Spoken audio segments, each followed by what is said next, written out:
The Jewish people have always had a peculiar relationship with money. Their Torah recounts tales of men accumulating fortunes of biblical proportion. When God took his people out of Egypt, he brought them to the foot of Mount Sinai and revealed to them many secrets, one of which was the secret to wealth. Throughout the ages, the world could not help but admire the Jewish people for their business prowess. Admittedly, in some generations, the admiration turned to hatred and became an excuse to commit unspeakable atrocities. Their greatest critics will say that they control the banks, the media, and the financial markets. Is it all just a coincidence? There is no denying that this ancient people possess a secret to the accumulation of riches that has defied the rule of nature. Alas, what is their great secret?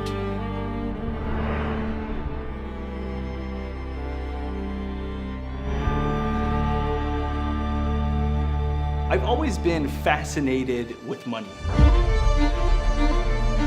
Ever since I was a kid, I remember that I had this picture book when I was younger that inside of it, instead of putting photos, I would put bills, $5 bills, $10 bills. As I grew up, I would read any business book that I could get my hands on. And I'd also listen to any positive thinking guru that I could find. I guess you could say I've always been a student of money. There is a secret to wealth that the Jewish people have known for thousands of years. It was hidden inside of the Bible and was not ready to come out until this very last generation. You see, we're all ruled by one power, by one force, by one creator, and we all are subject to his laws. And when we know how to apply that to our lives, we're able to unleash wealth that we never thought possible. The Jewish secret to wealth is charity, in Hebrew called tzedakah. The big key is the tzedakah. Giving the money actually gives us back more. Because I prioritize giving, God prioritizes me. The key secret is my charity that I give. Tzedakah plays an intricate role in my everyday life and decisions that I make within my life. Si quieres ganar, tienes que dar. Generous people are more successful people. Zohar says, open up for me a vessel like the eye of a needle, and I'll fit an elephant through it. Now this goes against all logic. According to simple math, if a person has 10 of something and they take one and give it away, they're left with 9. Imagine a pie that you have in front of you. Okay, someone gives you a beautiful apple pie that you love. That's the amount of money that you've earned during the year, that you worked hard for, that you've sweated with. You've got receivables and payables and staff and finding clients. We're sweating for our money, and that money is that pie. The idea of giving away 1 or 2 slices away, Hashem has ways to give you back those 2 slices and more. What we're talking about here does not go according to nature. We're talking about a secret code that the creator of the universe himself embedded into the fabric of the universe. We're not talking about karma, that if you do good, you're gonna get good. No. We're talking about a hack in the matrix. Der Rebischter sagt, als eine medagdik, bijudoke, bemele eine medagdik nime, et muras von arbo pomim, gitnem chamisha pomim, vekama pomim kocho, und zusammen damit techet, mit dem Schäfer, Tevas, mit Gittem Milmailo, gibt mir eine Meche, die Broche, was Loche, soll das vernutzen. Auf gesunde Sachen, friedliche Sachen, in Jone Teru, mit Zwiseo, mit der Simcha, vetuv levo. When I came home from yeshiva and went back to work, the rabbi from my synagogue came and he asked for a pledge for the following year. He asked me for $18,000, which is roughly $1,500 a month. And it's what I owed at that time for charity, so I gladly said yes. By the end of the year, I fulfilled the pledge, but again, didn't think too much about it. That next year, I left my family business and I went to go start my own company from absolutely scratch. Right before Rosh Hashanah, the rabbi came to my new office to pledge me as he does every year. And when he walked into the room, his face turned white. He was used to seeing me in a big fancy office with a big mahogany desk with a big corner view. And that year he walked in and I was alone in a dingy office sitting on a $10 Walmart chair and those white folding tables. That year, I was expecting the rabbi to go easy on me. He sits down at the table and he says to me, "This year, I'm not going to ask you for 18,000, but this year we'll ask you double, 36,000. I went into a trance. The rabbi froze in front of me. It was just me, myself, and God.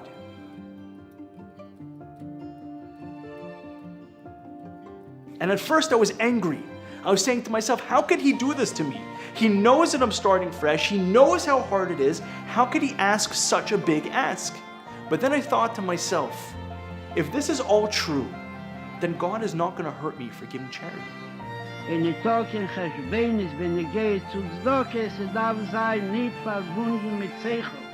A viele nicht mit was lebt, nur gibt das gleich nicht was jot, und mit dieses war gewollt.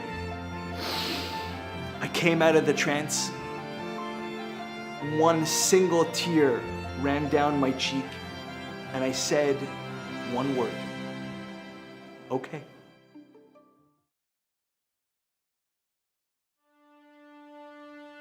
I said, it's up to God. It's not my problem. I'm going to do my best and I'm going to commit. But at the end of the day, it's up to Him to make sure it happens. Und wie der Rebbe der Nosser gesagt, dass jede Macht nicht geben auf Tzedaka als Stub, was in Gashmis in der Tor bei ist meist kein Pesach mehr helfen. Also können geben dem Schum, geben dem der Rebbe Ruf a Ziner Choder. Also soll können mit keinem sein Achlatos Atebe bimilua, und dann das mit der Simcha vetuv levo, wo der Funde verstandig am Egitem kam vor dem Kocher, der soll können wegen dem Schum mit Simcha und tuv levo. That year in business, I absolutely exploded. It was an incredible year from zero to hero overnight. The type of growth that I had was not normal. And by the end of that year, I was able to fulfill every single dollar of that $36,000 pledge. So I started to go on a search to find where exactly the source for this concept of giving charity makes a person wealthy. So I came across the standard line in Torah that everybody knows, which in Hebrew is called Asher Tis Asher. Asher Tis Asher. Which means that when a person gives charity, he becomes wealthy. Tithe to become wealthy. So I continued to learn and study more, and I came across the magic phrase that I'm about to tell you that changed my life forever and is about to change your life forever. And the secret hidden line is found in a book called Malachi, and it goes like this: Ubachanuni na bazos. Ubachanuni na bazos. Chanuni no bazeit, afal pi was bichlal torzach nicht sein der Ingen. Von Eisproben dem Ebersten, mit dem Eisnamen, wie es wird herausgebracht in Schulchen Noro, Chelik jere Deya, und Hilchis Doki non-Heiz, aber ne Gehe zu Zdoki, so demolte der Eberster nicht nur se meg sein de Pchino, no der Eberster betzach up Chanuni no bozei, zar bet am Zolem Eisproben. The next year when the rabbi came and asked for $50,000, I gladly obliged, of course. And the year after that, they asked for $100,000. Now that was really pushing myself. I said yes. What was I going to do? Say no? Would you believe that it worked again? It was all starting to make sense. I tested God, and He opened up new channels, new ways for me to make a living. And I had made more in that year when I gave $100,000 than I had ever made in my life. And I also had enough left over. By then, I was so convinced when it came to charity that there's no difference for me between taking a ball and dropping it and letting it fall by gravity and giving charity and getting money back in return. There's no difference.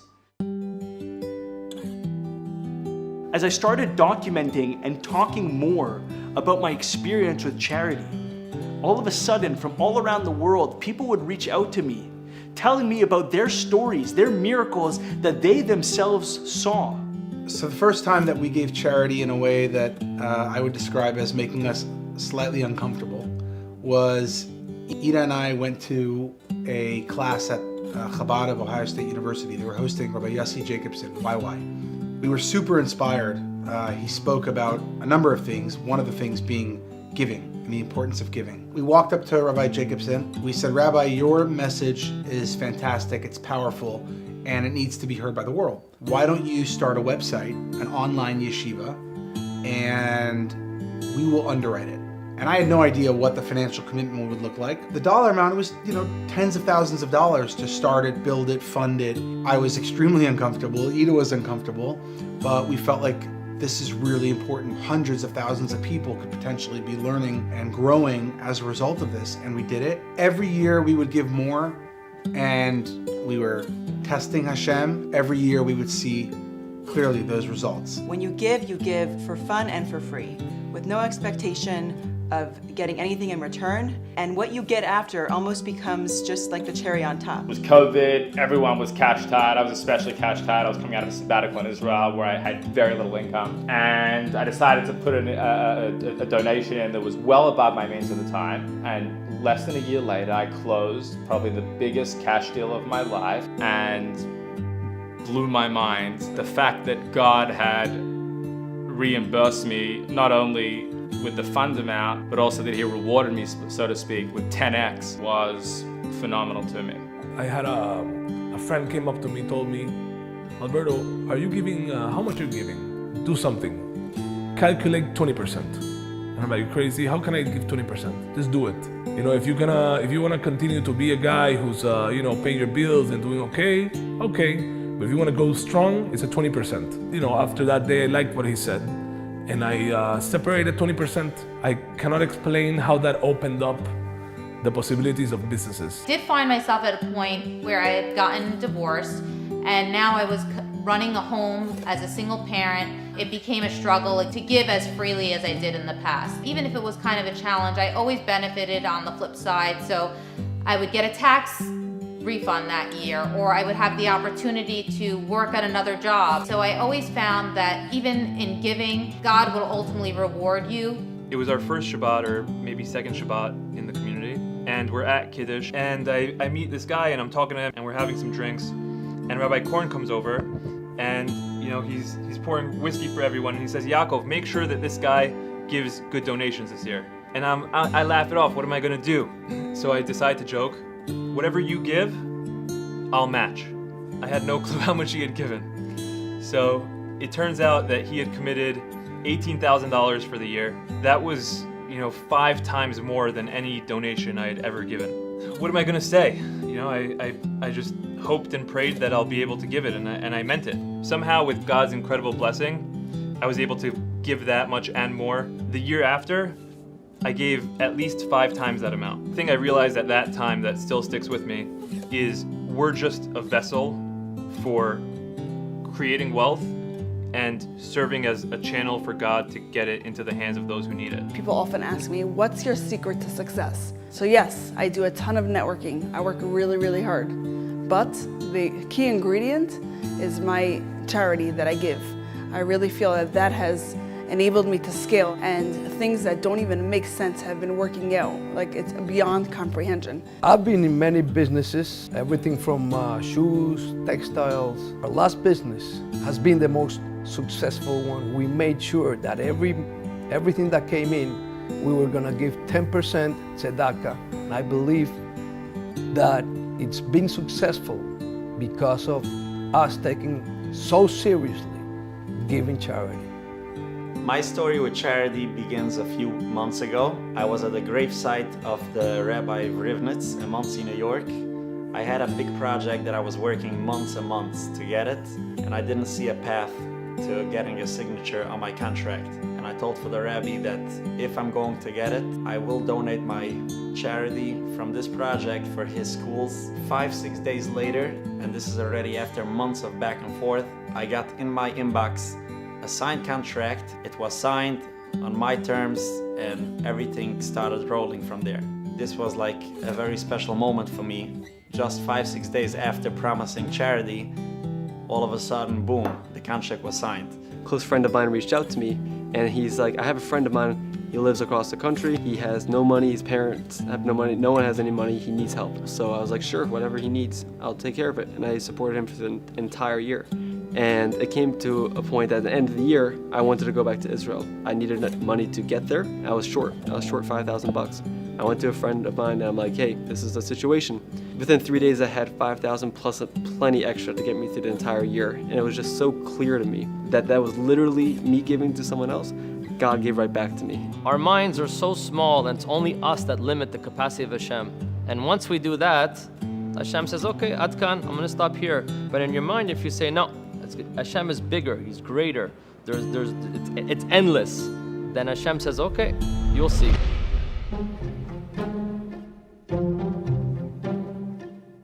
There's a man in my synagogue that every year gives $10,000. And I asked him if he could stand up in front of the congregation and speak to everybody and talk about the blessings that he sees from his charity.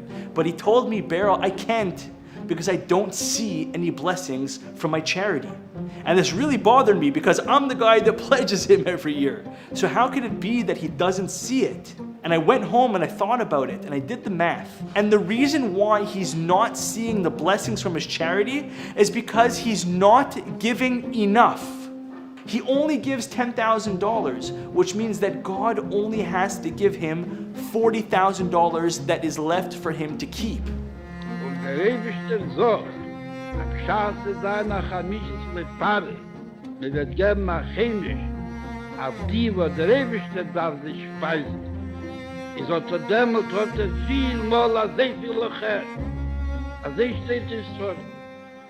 So if he gave $20,000, then God would give him $100,000. If he gave $40,000, then God would give him $200,000. You see, the problem with charity and the way we've been looking at it forever is this. Most people look at charity going backwards. They say to themselves, if I made $100,000 this year, then I owe $10,000 to charity.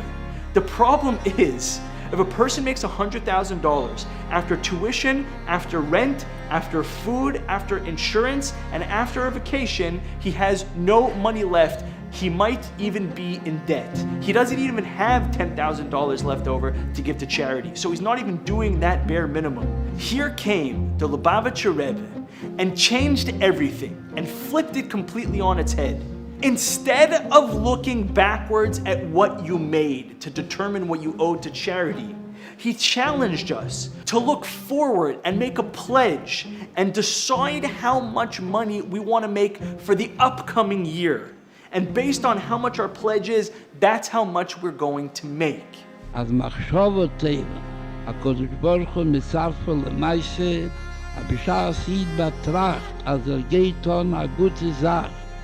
Is a viele, wenn weiß zur Geist, a das nicht für Kirche, und noch mehr, sie taken nicht für Kirche. Die bald aber hat bei sich beschlossen, a nicht gucken dich auf seine Möglichkeiten.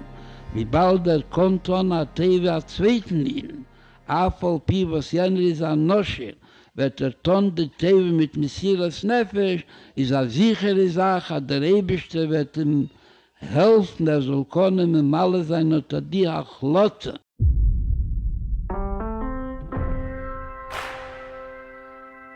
After learning all this, last year when I went to go make my pledge for charity, I wanted to really test God with charity. At the end of the day, a lot of people think that it says you can test God, but really if you read it properly, it says test me with charity, as if it's a commandment, it's a mitzvah to test God with charity. Demot der Eberste nicht nur sie mag sein die Pchino, no der Eberste bet sich auf Chanuni, no bo sie ist bet am solle Meisprung.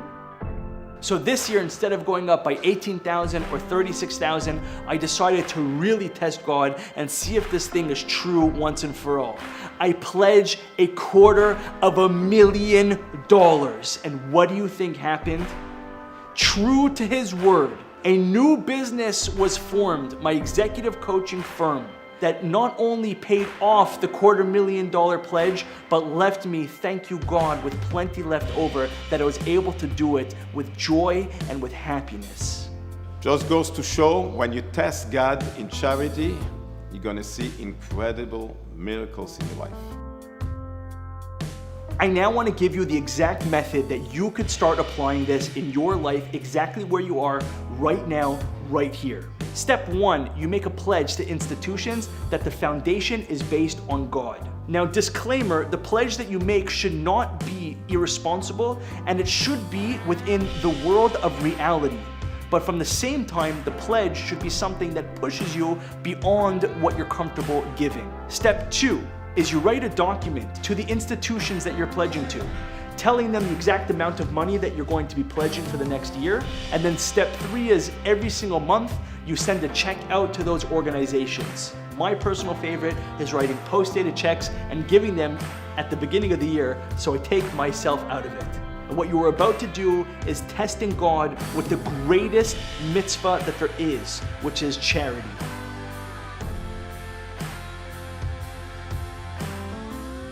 And it says that nothing brings the Messiah, the Mashiach, closer than giving charity. Once you test God, and once you see the blessings explode in your life, you will never be able to go back to a regular life again. And when you do see those blessings, make sure to tell everybody that you know about this incredible mitzvah of testing God with charity.